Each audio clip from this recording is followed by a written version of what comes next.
28 फरवरी 2026 सुबह के 8 बजने को थे। ये एक आम सुबह थी। ईरान के दारुल हुकूमत तेहरान की सड़कों पर ट्रैफिक रवां-दवां था। दफातर खुल चुके थे। तलबा यूनिवर्सिटियों की तरफ जा रहे थे। बाजारों में दुकानें खुल रही थीं। किसी को खबर नहीं थी कि अगले 10 मिनट दुनिया की सियासत को बदलने वाले हैं। उसी वक्त शहर के एक इंतहाई महफूज हिस्से में वाक़े बैते रहबरी के अंदर ईरान के सुप्रीम लीडर आयतुल्लाह खामनाई अपने करीबी मुशीरों और आला हुकाम के साथ इजलास में मसरूफ थे।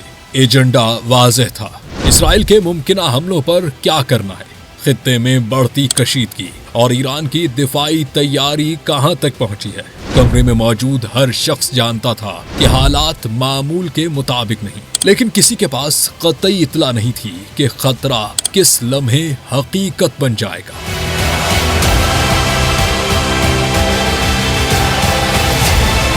ठीक 8:10 पर एक जोरदार धमाका हुआ जिससे जमीन लरज उठी। शीशे चकनाचूर हो गए। दूर कहीं धुएं का बादल उठा। चंद सेकंड बाद दूसरा धमाका, फिर तीसरा, फिर चौथा। तेहरान धमाकों से गूंज उठा।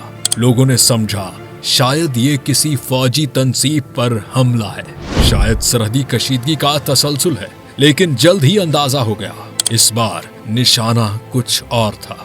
10 मिनट बाद रॉयटर्स पर एक ब्रेकिंग नुमदार हुई कि इस्राएली फजाई हमले में ईरान के सुप्रीम लीडर आयतुल्लाह खामनाई, आला हुक्काम और अहले खाना समेत शहीद हो गए हैं। अहले खाना जिनमें उनकी बेटी, दामाद और नवासी भी शामिल थी। ये खबर जंगल की आग की तरह फैल गई। लोग यकीन नहीं कर पा रहे थे कि आखिर ऐसा कैसे हो सकता है, कैसे एक टॉप लेवल के लीडर को इतनी आसानी से मारा जा सकता है। ईरानी हुक्काम भी इस खबर को कंफर्म नहीं कर रहा था। मुसलसल कहा जा रहा था कि ये महज अफवाह है, ईरानी सुप्रीम लीडर सही सलामत हैं। कुछ देर बाद अमेरिकी सदर डोनाल्ड ट्रंप का बयान सामने आया जिसमें उन्होंने कहा कि ये एक दुरुस्त और फैसला कुन कार्रवाई थी। इब्तिदा में ईरानी हुक्काम तरदीद करते रहे, लेकिन रात के दूसरे पहर ईरानी कौमी टीवी पर एक संजीदा चेहरा नुमदार हुआ। उसकी आवाज में दर्द था और उसने रोते हुए ऐलान किया कि सुप्रीम लीडर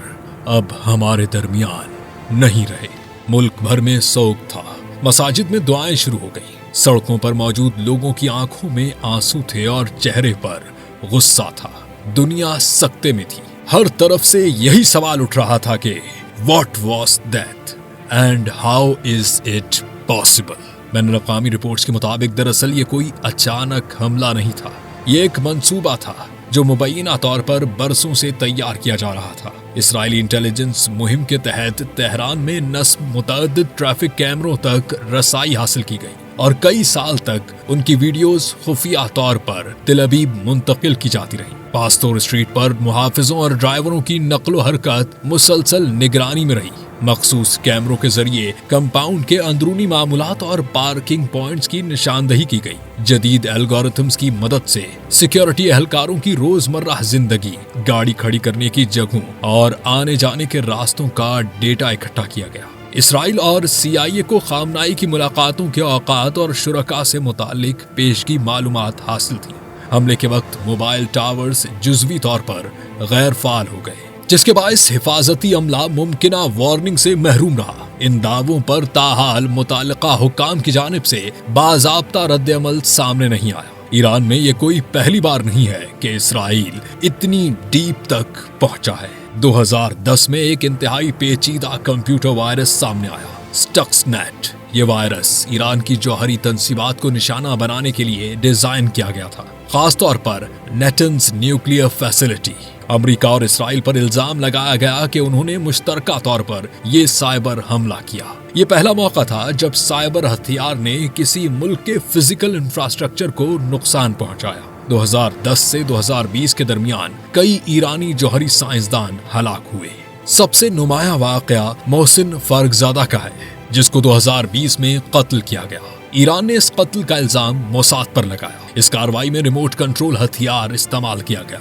2018 में इस्राएली वज़ीर आज़म नेतन्याहू ने दावा किया कि मोसाद ने तेहरान से ईरान के खुफिया जौहरी दस्तावेजात चुरा लिए। ये दस्तावेजात मुबैना तौर पर تہران کے ایک گودام سے نکالی گئی۔ ایران نے اس دعوے کو مسترد کیا، لیکن مغربی میڈیا نے اسے بڑی انٹیلیجنس کامیابی قرار دیا۔ ایران نے متعدد بار موساد نیٹ ورک پکڑنے اور گرفتار کرنے کا دعویٰ کیا ہے۔ یہاں سوال جنم لیتا ہے کہ اسرائیل کے پاس آخر اتنی بڑی اور حساس معلومات آتی کیسے ہیں، جس کا جواب ہے انسانی ذرائع، سائبر انٹیلیجنس، سیٹلائٹ نگرانی، سوشل میڈیا ڈیٹا انالیسس اور علاقائی پراکسی گروپس۔ یہ تمام طریقے جدید انٹیلیجنس جنگ کا حصہ ہیں۔ کچھ ماہرین کہتے ہیں ایران کی سیکیورٹی مضبوط ہے، مگر جدید ٹیکنالوجی اور اندرونی کمزوریوں کا فائدہ اٹھایا جا سکتا ہے۔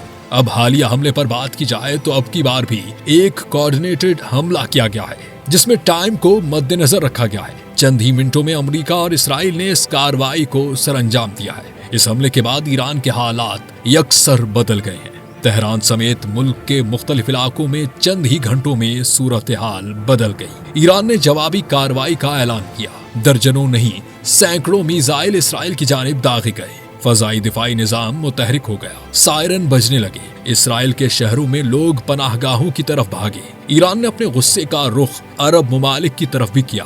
خلیجی ممالک میں امریکی فوجی اڈے نشانہ بنائے گئے، ان پر میزائل اور ڈرون حملے کیے گئے۔ خلیجی ممالک نے فضائی دفاعی نظام مسلسل متحرک کر دیا ہے۔ خطہ اس وقت مکمل جنگ کے دہانے پر کھڑا ہے۔ اسی دوران ایران کے پاسداران انقلاب IRGC کے ایک سینئر عہدیدار نے اعلان کیا کہ آبنائے ہرمز بند کی جا رہی ہے۔ یاد رکھیں، یہ وہی مقام ہے جہاں سے دنیا کے تقریباً 20% تیل کی ترسیل ہوتی ہے۔ عالمی منڈی میں ہلچل مچ گئی، تیل کی قیمتیں آسمان کو چھونے لگی، اسٹاک مارکیٹس گر گئی۔ اسرائیل اور امریکہ کے اس حملے میں ایران کو بہت بڑا ڈینٹ لگا ہے۔ سپریم لیڈر کے بعد عبوری کونسل قائم کی گئی، نیا قیادت کا مرحلہ شروع ہوا، لیکن قوم کے دل میں ایک سوال تھا، کیا ہم کمزور پڑ گئے یا اب ہم پہلے سے زیادہ مضبوط ہوں گے؟ تاریخ ہمیں سکھاتی ہے کہ بڑے دھماکے صرف عمارتیں نہیں گراتے، وہ نظریات، اتحاد اور عالمی توازن بھی بدل دیتے ہیں۔ 28 فروری 2026 صبح 8:10 پر یہ صرف ایک لمحہ نہیں تھا، یہ ایک موڑ تھا۔ آگے کیا ہوگا؟ کیا جنگ بڑھے گی؟ کیا سفارتکاری راستہ نکالے گی؟ یا مشرق وسطی ایک طویل اندھیرے میں داخل ہو چکا ہے؟ فیصلہ وقت کرے گا۔